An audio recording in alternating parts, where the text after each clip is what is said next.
அனைவருக்கும் வணக்கம். கிரிஜா சமையலுக்கு அன்புடன் வரவேற்கிறேன். இன்றைக்கி நம்ம கிரிஜா சமையலில் விநாயகர் சதுர்த்தி ஸ்பெஷலாக மோதகம், அதாவது பிள்ளையார்பட்டியில் ஒவ்வொரு விநாயகர் சதுர்த்தி அப்பவும் மோதகம் பச்சரிசியில் செஞ்சு சூப்பராக இருக்கும். அந்த மோதகம் பிரசாதமாக தருவாங்க. அதையே நான் சிவப்பரிசியில் ட்ரை பண்ணியிருக்கேன்.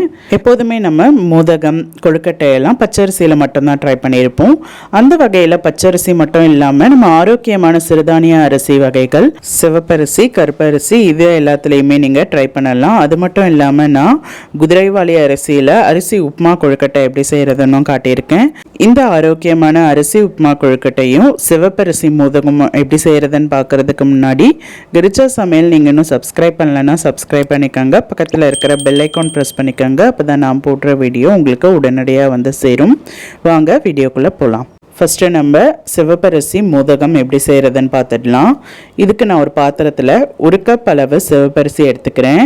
1 கப் அளவு சிவப்பரிசிக்கு 1/4 கப்புக்கும் கொஞ்சம் கூடுதலாக 1 டேபிள் ஸ்பூன் அளவுக்கு கொஞ்சம் கூடுதலாக பாசிப்பருப்பு எடுத்துக்கோங்க. அரிசியும் பருப்பையும் 2 முறை தண்ணி ஊற்றி நல்லா வாஷ் பண்ணிவிடுங்க. 2 முறை நல்லா வாஷ் பண்ணால் போதும், அதுக்கு மேலே வாஷ் பண்ணணும்னு அவசியம் இல்லை. நான் 2 முறை நல்லா வாஷ் பண்ணிவிட்டு தண்ணியை திரும்ப ஊற்றிக்கிறேன். தண்ணி திரும்ப ஊற்றி இதை நம்ம ஊற வைக்க போகிறோம். ஒரு 1.5 மணி நேரத்துலேருந்து 2 மணி நேரம் வரை நல்லா ஊற வச்சுக்கோங்க. நான் அரிசி பருப்பை 2 மணி நேரம் நல்லா ஊற வச்சு எடுத்துக்கிட்டேன். இதில் தண்ணி இல்லாமல் சுத்தமாக வடிகட்டி எடுத்துக்கோங்க. சுத்தமாக வடிகட்டி அதை ஒரு காட்டன் கிளாத்தில் போட்டு ஃபேன் காற்றுல இல்லைன்னா நல்லா காத்தோட்டமாக இருக்கிற பகுதியில் 1 மணி நேரம் அப்படியே காய விட்டுருங்க. இது ரொம்ப காயணும்னு அவசியம் இல்லை. லைட்டான ஈரப்பதத்தோடு இருக்கும்போதே கரெக்டாக இருக்கும். அதை ஒரு மிக்ஸி ஜாரில் சேர்த்துக்கங்க. அரிசி பருப்பு 2த்தையுமே மிக்ஸி ஜாரில் சேர்த்துக்கங்க. நான் இப்போ இதை ரவை பதத்துக்கு இதை அரைச்சி எடுத்துக்க போகிறேன். இதை ரொம்ப நைஸாக அரைக்கக்கூடாது, பவுடர் பண்ணிடக்கூடாது. அதனால் பல்ஸ் மோடில் ரவை பதத்துக்கு மட்டும் இந்த மாதிரி பாருங்கள், இந்த மாதிரி கொரப்பாக அரைச்சி எடுத்துகிட்டு வந்துடுங்க. இந்த அரிசி பருப்பை நாம் ஈரம் போக வறுத்துட்டும் அரைக்கலாம். அப்படி இல்லைன்னா நான் இப்போ அரைச்சிட்டு வறுக்க போகிறேன். கடாயில் 2 டேபிள் ஸ்பூன் அளவுக்கு நெய் சேர்த்துக்கங்க. நெய் சேர்த்து வறுக்கும்போது நல்லா வாசமாக இருக்கும். அதனால் கட்டாயமாக நெய் சேர்த்துக்கங்க. இதை லைட்டாக கோர்ஸாக பொடி பண்ணிவிட்டு நம்ம வறுக்கும்போது இன்னும் நல்லா வறுப்படும் அரிசி பருப்பெல்லாம். அதுக்காக நான் இந்த மாதிரி வறுக்கிறேன். நீங்கள் அரைக்கிறதுக்கு முன்னாடியே வறுத்துட்டு கூட அரைச்சிக்கலாம். நான் 10 நிமிஷம் மீடியம் ஃப்ளேம்லேயே வச்சு நல்லா வறுத்துட்டேன். இப்போ நமக்கு கெட்டியாக இருக்குது பாருங்கள். இதை திரும்ப ஆற வச்சுட்டு மிக்ஸி ஜாரில் சேர்த்து இன்னொரு முறை ஒரே ஒரு பல்ஸ் மோடு 1லேருந்து 2 வாட்டி பல்ஸ் மோட் போட்டு விட்டுருங்க. நமக்கு கரெக்டாக இந்த மாதிரி அரிசி பருப்பெல்லாம் இருக்கும். அதே ரவை பதத்துக்கு தான் இருக்கும். ரொம்ப பவுடராக அரைச்சிடாதீங்க, அது தனியாக இருக்கட்டும். அடுத்து கடாயில் நான் 3.5 கப் அளவு தண்ணி எடுத்துக்கிறேன். 1/4 கப் அளவுக்கு அரிசி பருப்பு எடுத்திருந்தேன். அதில் 3.5 கப் அளவுக்கு தண்ணி சேர்த்துக்கிறேன். நமக்கு சிவப்பரிசிலாம் நல்லா வெந்து வரணும். அதனால் 3.5 கப்பில் இருந்து 3.25 கப் அளவுக்கு நீங்கள் தண்ணி சேர்த்துக்கங்க. கூடவே தேவையான அளவு உப்பு சேர்த்துக்கங்க. உப்பு சேர்த்து இது ரொம்ப கொதிக்கணும்னு அவசியம் இல்லை. லைட்டான சூடு பதம் வந்ததும் நாம் அரைச்சி வச்சுருந்த அரிசி பருப்பை இதில் சேர்த்துக்கலாம். லைட்டான தண்ணி சூடு பதம் இருந்தால் போதும், ரொம்ப கொதிக்கணும்னு அவசியம் இல்லை. அரிசி பருப்பை சேர்த்து நல்லா மிக்ஸ் பண்ணிக்கலாம். இப்போ நமக்கு சிவப்பரிசி நல்லா வெந்து வரணும். அது வர நல்லா நம்ம அரிசி வேகிற அளவு நல்லா குக் பண்ணிக்கலாம். இப்போ சாதா பச்சரிசியில் செய்யும்போது நமக்கு தண்ணி 2.5 கப் அளவு சேர்த்தா போதும். இது சிவப்பரிசிங்கிறதுனால நான் 3.5 கப் அளவு தண்ணி சேர்த்துருக்கேன். இப்போ லைட்டாக திக்காகி வந்திருக்கு பாருங்கள். இந்த ஸ்டேஜில் அடுத்து வேறொரு கடாயில் 1 டேபிள் ஸ்பூன் அளவுக்கு நெய் சேர்த்துக்கங்க. நெய் சேர்த்து துருவி வச்சுருந்த தேங்காய் நல்லா 1 கப் அளவு தாராளமாக துருவி வச்சு சேர்த்துக்கங்க. இதை 2 நிமிஷம் நல்லா வாசம் வர அளவு வறுத்துக்கலாம். நமக்கு சிவப்பரிசி நல்லா வெந்து வந்துருச்சான்னு கன்ஃபார்ம் பண்ணிக்கோங்க. கன்ஃபார்ம் பண்ணிட்டதுக்கப்புறமா நீங்கள் 1/4 கப் அளவுக்கு பொடிச்ச வெல்லம் சேர்த்துக்கங்க. பொடிச்ச வெல்லம் சேர்க்கும்போது நமக்கு இது மணல் தூசிலாம் இல்லாதது. பொடிச்ச வெல்லம் சேர்த்து நல்லா மிக்ஸ் பண்ணிக்கோங்க. நார்மலாக நீங்கள் வெள்ளைப்பாகு கூட காய்ச்சி அதை கூட வடிகட்டி சேர்த்துக்கலாம்.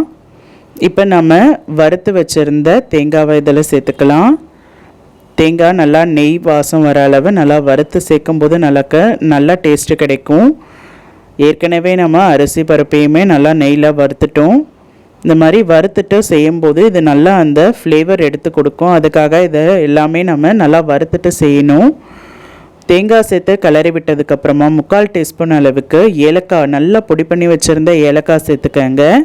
ஏலக்காவையும் சேர்த்து நல்லா மிக்ஸ் பண்ணி விட்டுருங்க. நம்ம மிக்ஸ் பண்ண இன்னும் நல்லா கெட்டியாகும். நமக்கு கையில் உருட்டுற பக்கமும் வரணும். அது வரை நல்லா மிக்ஸ் பண்ணிக்கோங்க. அந்த ஈரப்பதம்லாம் போகணும். நடுவில் 1 டேபிள் ஸ்பூன் அளவுக்கு நெய் சேர்த்து நல்லா கிளறி விட்டுருங்க. நெய் சேர்த்து நல்லா கிளறி விட்டதுக்கப்புறமா திரும்ப இன்னும் 1 டேபிள் ஸ்பூன் அளவுக்கு நெய் சேர்த்துக்கங்க. நம்ம கடைசி டைமில் கொஞ்சம் திக்காக நல்லா 1 டேபிள் ஸ்பூன் அளவு கேப் விட்டு கொஞ்சம் கொஞ்சமாக கிளறி விட்டுட்டு நல்லா திக்கானதுக்கப்புறமா மூடி போட்டு ஒரு 10 நிமிஷம் இதை அப்படியே விட்டுருங்க. இப்போ மிதமான சூட்டில் கரெக்டாக வந்துடுச்சு. 10 நிமிஷம் ஆயிடுச்சு. நான் இதை நல்லா கைப்பிடிக்கிற அளவு சூடு வந்ததும் உருட்டி எடுத்துக்கிறேன். நமக்கு நார்மலாக இதை ரவுண்ட் ஷேப்பில் தான் நமக்கு பிள்ளையார்பட்டி மோதகம் கொடுப்பாங்க. இது இந்த மாதிரி ரவுண்ட் ஷேப்லேயுமே நீங்கள் வேக வச்சு எடுத்துக்கலாம். அப்படி இல்லைன்னா உங்கள்கிட்ட மோல்டு இருந்ததுன்னா அந்த மோல்டு கூட நீங்கள் யூஸ் பண்ணி எடுத்துக்கலாம். இட்லி தட்டில் கண்டிப்பாக நெய் தடவிக்கங்க. நெய் தடவிக்கிட்டு ஒவ்வொரு பாலாக அதில் உருட்டி வச்சுக்கோங்க. உங்ககிட்ட இந்த மாதிரி மோல்டு இருந்ததுன்னா அதுலேயுமே லைட்டாக நெய் தடவிக்கிட்டு நம்ம மாவை உள்ள ஒரு உருண்டையை எடுத்து உருட்டி அந்த ஷேப் வர அளவு நம்ம நல்லா ப்ரெஸ் பண்ணி எடுத்துக்கலாம். நீங்கள் இந்த மோல்டுலேயும் ஷேப் பண்ணி எடுத்துக்கலாம். அப்படி இல்லைன்னா கையிலையும் உருட்டி எடுத்துக்கலாம்.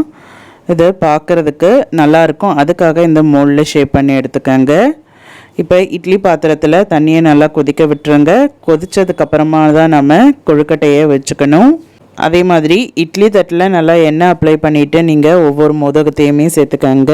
இப்போ 10 நிமிஷம் நல்லா வேகட்டும். 10 நிமிஷம் நல்லா வெந்ததுக்கப்புறமா நம்ம ஓப்பன் பண்ணி பார்த்தா உடனே எடுத்து இதை சர்வ் பண்ணாதீங்க. ஒரு 5 நிமிஷம் நல்லா ஆற விட்டுருங்க.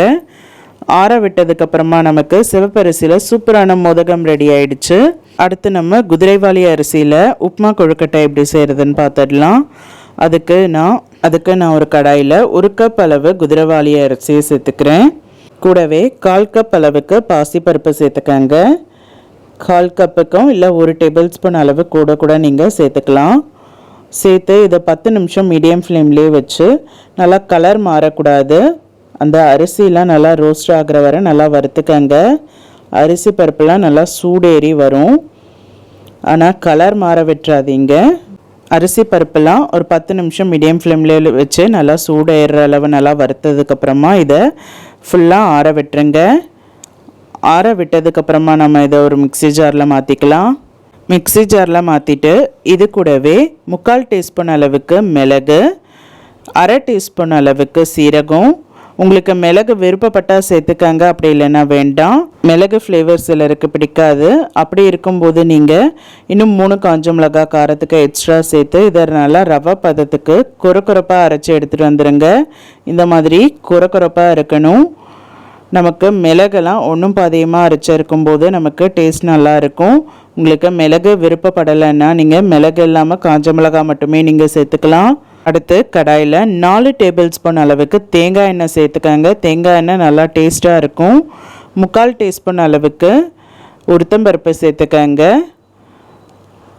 1/2 டீஸ்பூன் அளவுக்கு கடுகு சேர்த்து நல்லா பொரியட்டும்.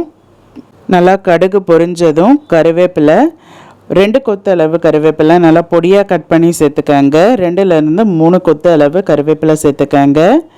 இந்த டைமில் கூட நீங்கள் காஞ்ச மிளகா குட்டி குட்டியாக கட் பண்ணி கூட போட்டுக்கலாம். அப்படி இல்லைன்னா பச்சை மிளகா கூட போட்டுக்கலாம். நான் மிளகு சேர்த்துருந்ததுனால சேர்த்துக்கல. கருவேப்பிலெல்லாம் நல்லா வதக்கிட்டதுக்கப்புறமா 3/4 கப் அளவுக்கு துருவி வச்சுருந்த தேங்காய், அதே மாதிரி 1/2 கப் அளவுலேருந்து 3/4 கப் அளவுக்கு துருவி வச்சுருந்த கேரட் சேர்த்து 5 நிமிஷம் மீடியம் ஃப்ளேம்லேயே வச்சு நல்லா வறுத்துருங்க. கேரட்லாம் நமக்கு ரொம்ப நேரம் எடுக்காது, வறுக்கணும்னு அவசியம் இல்லை. ஒரு 5 நிமிஷம் மீடியம் ஃப்ளேமில் வச்சு வறுத்ததுக்கப்புறமா நான் இதில் 3 கப் அளவு 1 கப் அளவு அரிசி பருப்புக்கு 3 கப் அளவு தண்ணி சேர்த்துக்கிறேன். 3 கப் அளவு தண்ணி சேர்த்து இதை நல்லா நம்ம வேக விடணும். இந்த சிறுதானிய அரிசி சிவப்பரிசிலாம் கொஞ்சம் வேகிறதுக்கு கொஞ்சம் லேட் ஆகும். அதனால் நம்ம கொஞ்சம் தண்ணி கொஞ்சம் கூடுதலாக ஒரு 1/2 கப் 3/4 கப் அளவு எக்ஸ்ட்ரா தண்ணி சேர்த்துக்கணும். தண்ணி சேர்த்து உப்பு தேவையான அளவு, பெருங்காயத்தூள் 1/2 டீஸ்பூன் அளவு சேர்த்துக்கங்க. நல்லா ஃப்ளேவர் கொடுக்கறதுக்காக பெருங்காயத்தூள் சேர்த்து ஒரு கொதி வரட்டும். இந்த மாதிரி ஒரு கொதி வந்ததும் நம்ம அரைச்சி வச்சுருந்த அரிசி பருப்பை இதில் சேர்த்துக்கலாம். நம்ம மோதகத்துலேயுமே சரி இதுலேயுமே சரி ரவை பதத்துக்கு தான் அரிசியை அரைச்சிருப்போம். கரெக்டாக அதை மட்டும் நல்லா வாட்ச் பண்ணிக்கோங்க. கொஞ்சம் கொஞ்சமாக அரிசி சேர்த்து இது பண்ணிக்கோங்க, அப்போ தான் கெட்டியாகாது.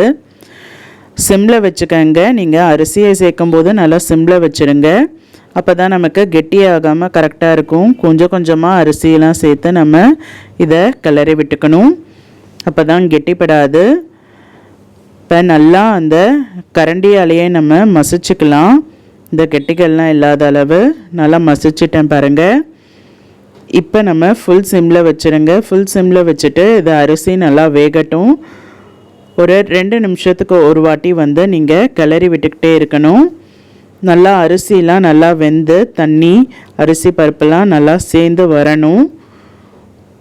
நமக்கு இப்போ நல்லா வெந்து வந்துடுச்சு. இன்னும் லைட்டான ஈரப்பதம் இருக்குதுல்ல, அதனால் இதை மூடி போட்டு அந்த ஈரப்பதம் போகிற அளவு நல்லா இந்த மாதிரி கெட்டியானதுக்கப்புறமா ஒரு 10 நிமிஷம் ஆற விட்டுட்டு கை பொறுக்கிற அளவு சூடு வந்ததும் நம்ம உருண்டைகளாக பிடிச்சி எடுத்துக்கலாம். நமக்கு என்ன ஷேப்புக்கு கொழுக்கட்டை வேணுமோ அந்த மாதிரி நீங்கள் பிடிச்சி எடுத்துக்கலாம். இட்லி தட்டில் தேங்காய் எண்ணெய் அப்ளை பண்ணிக்கோங்க. இதுக்கு தேங்காய் எண்ணெய் நல்லாயிருக்கும். தேங்காய் எண்ணெய் அப்ளை பண்ணிவிட்டு உங்களுக்கு விருப்பப்பட்ட ஷேப்பில் நீங்கள் எந்த ஷேப்பில் வேணாலும் இந்த உப்புமா கொழுக்கட்டையை நீங்கள் பிடிச்சிக்கலாம். நான் ரவுண்ட் ஷேப்லேயும் இந்த மாதிரி நீளமான ஷேப்லேயும் பிடிச்சி எடுத்துக்கிறேன்.